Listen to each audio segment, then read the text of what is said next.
Hello viewers, আসসালামু আলাইকুম। NK ব্লগসের আরও একটি রেসিপিতে আপনাদের সবাইকে জানাই স্বাগতম। আজকে আমি শালগম দিয়ে মুরগির মাংস রান্না করে দেখাবো। তো আমার কম মশলায় আমি রান্না করব। এখানে রয়েছে শালগম এবং গাজর, গরম মশলা আর তেজপাতা, কাঁচামরিচ ফালি করা এবং ধনেপাতা ও পেঁয়াজ, রসুন, আদা বাটা রয়েছে। তো আমি কড়াইতে দিয়ে দিয়েছি পেঁয়াজ, রসুন দিয়েছি। পেঁয়াজ হচ্ছে 2 টেবিল চামচ আর রসুন হচ্ছে 1 টেবিল চামচ পরিমাণ আমি দিয়ে দিয়েছি এবং লবণ দিয়ে দেবো আমি 2 চা চামচ। তো আমি এগুলোকে বাদামি কালার করে ভেজে নেব। আর আমি আমি সাধারণত অল্প যতটুকু মানে কম পারা যায় তো তেল কিংবা মশলাগুলো কম দিয়ে রান্না করার চেষ্টা করি, কারণ এতে করে আমাদের গ্যাস্ট্রিক কিংবা অন্যান্য সমস্যা হতে পারে। বিভিন্ন রকমের মশলা বা বেশি মশলা খেলে নানা রকমের সমস্যা দেখা দেয় শরীরে। তো আমি চাই যেন আমরা যেন হেলদি থাকি, তারপরে আবার যেন তরকারিটাও যেন স্বাদ হয়, সেই অনুযায়ী আমি কম মশলা রান্না করার চেষ্টা করি। তো আমি এখন আমার যেহেতু তরকারিটা মানে আমার মশলাগুলো যেহেতু হালকা বাদামি কালার হয়ে গিয়েছে, সেই পর্যায়ে আমি কিছু পরিমাণ পানি অ্যাড করে নিলাম, যাতে করে আমার শুকনো মশলাগুলো দিলে যেন পুড়ে না যায় এবং যেন বাজে স্মেল না আসে সেজন্য। তো এই পর্যায়ে আমি এখন দিয়ে দেবো ধনে গুঁড়া 1 চা চামচ পরিমাণ, আর দিয়ে দেবো হলুদ দিয়ে দেবো আমি 2 চা চামচ। তো আমি তো বলেছি, আমি শুরুতেই বলেছি যে আমি অল্প মশলায় রান্না করি, তো দেখতেই পাচ্ছেন আমি অল্প অল্প দিচ্ছি। এখন আমি দিয়ে দেবো মরিচের গুঁড়া 2 চা চামচ পরিমাণ। আর মরিচের গুঁড়া 2 চা চামচ দেওয়ার পর আমি দিয়ে দেবো জিরাটাকে আমি টেলে নিয়ে তারপর গুঁড়ো করে নিয়েছি, এটা আমি দিয়ে দিলাম 1 চা চামচ এবং দিয়ে দেবো আদা।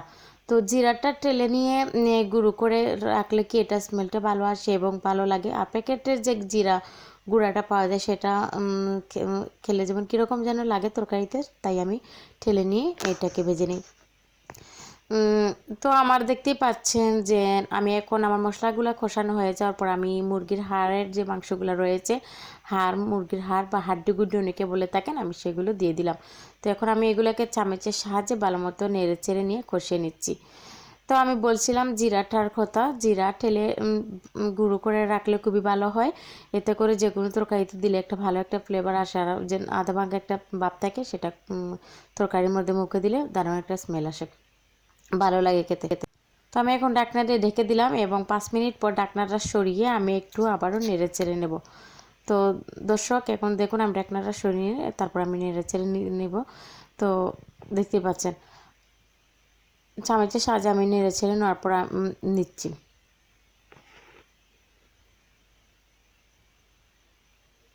এখন আমি ওই সামান্য পরিমাণ পানি অ্যাড করে নেওয়ার পর আমি নেড়ে চেড়ে নিয়ে আবারও ঢাকনা দিয়ে ঢেকে দেবো।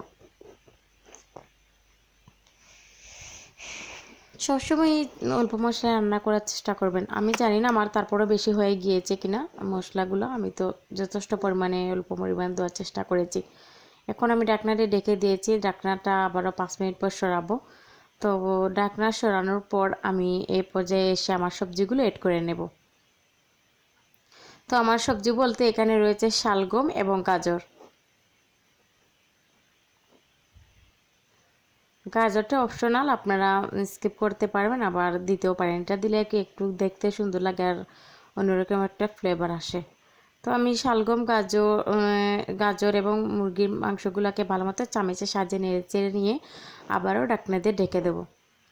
তো আমি আরও 5 মিনিট পর ঢাকনাটা সরিয়ে নেব। 5 মিনিট পর আমি ঢাকনাটা সরিয়ে নিয়ে নেড়ে চেড়ে নিয়ে আমি পানি অ্যাড করে নেব। তো আমি চামচের সাহায্যে ভালো মতো নেড়েচেড়ে নিয়েছি। এখন আমার যেহেতু সবজিটা কিছু পরিমাণ সিদ্ধ হয়ে গিয়েছে, এই পর্যায়ে এসে আমি পানি অ্যাড করে নেব।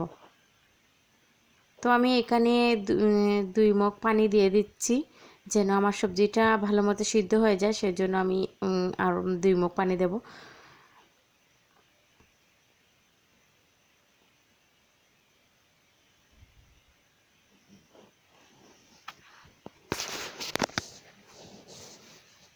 আমি 2 মগ পানি দিয়ে দিয়েছি। এখন আমি ভালো মতো নেড়ে ছেড়ে নিয়ে ঢাকনা দিয়ে ঢেকে দেবো। ঢাকনা দিয়ে ঢেকে দেওয়ার আরও 5 মিনিট পর আমি ঢাকনাটা সরিয়ে আবারও নেড়ে ছেড়ে নেবো। এভাবে আমি ঢাকনা দিয়ে ঢেকে দিয়ে বারবার মানে 2 মিনিট বা 5 মিনিট পর ঢাকনা সরিয়ে নেড়ে চেড়ে নেব যেন পুড়ে না যায়, তলানিতে যেন না লাগে।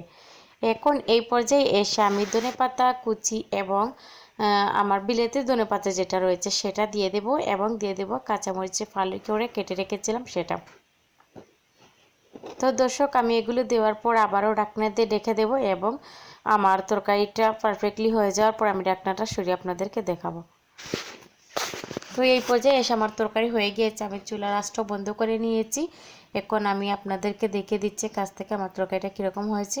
আমি আজকে আর সার্ভিং বলে বা বাটিতে পরিবেশন করে দেখাবো না, আমি আপনাদের কাছে কড়াইতেই দেখি। তো দর্শক যদি আমার ভিডিওটি ভালো লাগে তাহলে অবশ্যই আমার চ্যানেলটি সাবস্ক্রাইব করবেন এবং পাশে থাকা বেল আইকনে ক্লিক করে রাখবেন। তো দর্শক এতক্ষণ আমার ভিডিওটি দেখার জন্য আপনাদের সবাইকে অসংখ্য ধন্যবাদ। আসসালামু আলাইকুম, আল্লাহ হাফেজ।